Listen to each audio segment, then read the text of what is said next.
Peoples democratic party का जो जम्मू में प्रोटेस्ट हुआ और आपने देखा और बड़े शार्ट नोटिस पे हमारा ये प्रोटेस्ट हुआ, क्योंकि कल ही मैं कश्मीर से वापस आया था और हमने क्योंकि रोज़ का यहाँ जम्मू पीपल्स डेमोक्रेटिक पार्टी के ऑफिस के बाहर ड्रामा हो रहा था तिरंगे के नाम पे, क्योंकि तिरंगे का ज़्यादा ताल्लुक है। हम लोग देशभक्त लोग हैं, तिरंगा हमारे लिए एक जान है। तिरंगे के लिए हम कोई भी कुर्बानी देने के लिए तैयार हैं और तिरंगे के लिए जहाँ भी जरूरत होगी हम हमेशा देश के लिए खड़े हैं। लेकिन हम बात तिरंगे का जहाँ 26 जनवरी और 15 अगस्त होता है उस समय तिरंगे की चढ़ाने की बात होती है, क्योंकि इस देश के अंदर एक टाइम फिक्स है कि तिरंगे को कब सम्मान दिया जाए। रही बात जहाँ तक अब कोई आदमी रोज की मकान पे चढ़ाए या कहीं अपने दफ्तर में चढ़ाए या कहीं और चढ़ाए, वो किसी को रोकना नहीं है, लेकिन कोई मजबूर नहीं कर सकता कि आप भाई रोज तिरंगा। अब हमने डाइनिंग टेबल पे भी तिरंगा रखना है क्या? रात को सोते वक्त भी क्या बीजेपी के कहने पे या ये चंद जो एजेंट यहाँ बाहर आके ड्रामे करते हैं उनके कहने पे हमने तकिए के नीचे सिरहाने के नीचे तिरंगा रखना क्या?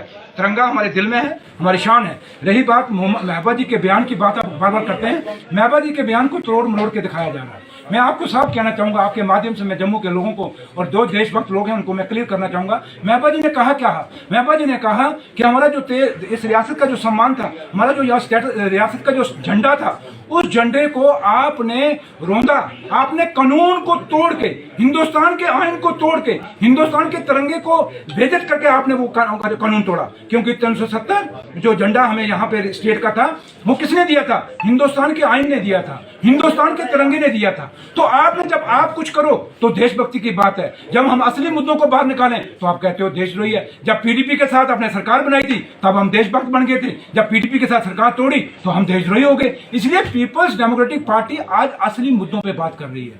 हम जब असली मुद्दों को बात करते हैं, इनको एक्सपोज करते हैं बीजेपी को, तो वो हमें कहते हैं ये देशद्रोही और तिरंगे यात्राएं निकाल के लोगों को भटकाते हैं। मुद्दा असली क्या है? कल आपने देखा कि एक आर्डर निकला कि जम्मू कश्मीर रियासत के अंदर हिंदुस्तान के किसी कोने से भी कोई भी आदमी, कोई डोमिसाइल की जरूरत नहीं, कोई पीआरसी की जरूरत नहीं, आप जमीन खरीद सकते हैं।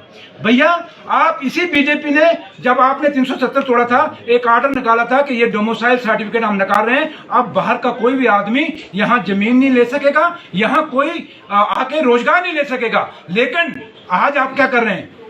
6 महीने पहले आपने ये कहा, 6 महीने के बाद आप एक आर्डर निकाल रहे हो कि यहाँ कोई भी जमीन खरीद सकता है। भैया कल क्या आप जम्मू को बेच रहे हो? हमें पता है कश्मीर के अंदर कोई जाके जमीन नहीं खरीदेगा, लेकिन जम्मू के अंदर हमारे गरीबों की, हमारे बच्चों की जमीनें कोड़ियों के भाव बिक जाएंगी, हमारे बच्चों का रोजगार एक दिन सुबह आएगी। आपने देखना रात को, क्योंकि बीजेपी हमेशा रात को आर्डर निकालती है, एक रात को आर्डर निकालेगी और सुबह जब बच्चे उठेंगे आएगा कि यहाँ पे आपके जो रोजगार है, बाहर के लोग यहाँ रोजगार भी ले सकते हैं।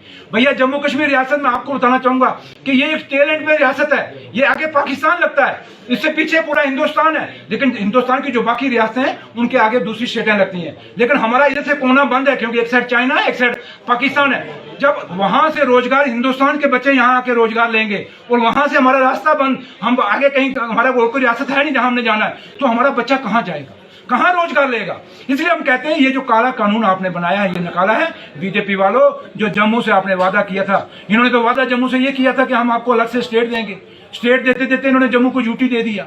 यूटी के साथ साथ आप आपने हमारी नौकरियां भी बेच दी, अब हमारी जमीनें भी बेच रहे हो। आप यहाँ के, अगर आपने क्या प्रॉपर्टी डीलर का काम करना है बीजेपी ने, यहाँ पे क्या जमीनों की सेल परचेज यहाँ शुरू करनी है बीजेपी ने?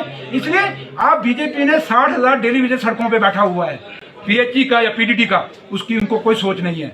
यहाँ मुलाजमों के लिए उन्होंने आर्डर निकाला 48 साल और 22 साल। आप मुलाजमों को क्या, आप ये गुंडागर्दी वाला आर्डर क्यों निकाल रहे हो? इस आर्डर को वापस करिए। आपका यहाँ किसान सड़कों पे, बासमती का रेट नहीं मिल रहा, उस पर आप कोई बात नहीं कर रहे। आप जब बात करते हो, आज हमारा ट्रांसपोर्टर है, गाड़ियां उनकी तबाह हो गई, उस पर कोई बात नहीं कर रहे। आज हमारा जो इंडस्ट्रियलिस्ट है, इंडस्ट्रियां बंद हो गई हैं, उस पर आप कोई बात नहीं कर रहे। इसलिए न जाने कितने मुद्दे हैं जो आज हमारे डेवलपमेंट के हैं, टूरिज्म के हैं। बीजेपी उन मुद्दों से भटकाने के लिए लोगों को सिर्फ तिरंगे का नाम और पाकिस्तान का नाम लेते हैं, चाइना का नहीं लेते। कि चाइना जो इतनी जमीन हमारी कब्जा कर गई है, बीजेपी उसका नाम नहीं लेती, सिर्फ पाकिस्तान। उनको पता है कि हिंदुस्तान में हिंदू और मुसलमान करेंगे और पाकिस्तान और हिंदुस्तान करेंगे तो हमें वोट मिलेगा। चाइना का नाम जितना मर्जी लेंगे कोई वोट हमें देने वाला नहीं। तो लिहाजा पीपल्स डेमोक्रेटिक पार्टी बीजेपी को यहां एक्सपोज करेगी और आप सबके माध्यम से मैं जम्मू के लोगों को अपील करूंगा कि आप पार्टी से ऊपर आइए। हम भी देशभक्त हैं, आप भी देशभक्त हो। यहाँ तिरंगे की बात नहीं है, तिरंगे का पूरा सम्मान है, लेकिन अपने हकों के लिए उठ जाओ, जाग जाओ, एक बड़ा आंदोलन खड़ा करो, नहीं तो आने वाली नस्लें हमारी जो हैं वो हमें कोसेंगे कि हमारे बुजुर्गों के टाइम में ये आर्डर आया था, हमारे बुजुर्ग इसके क्यों लड़े क्यों नहीं थे, इसके खिलाफ जंग क्यों नहीं लड़ी।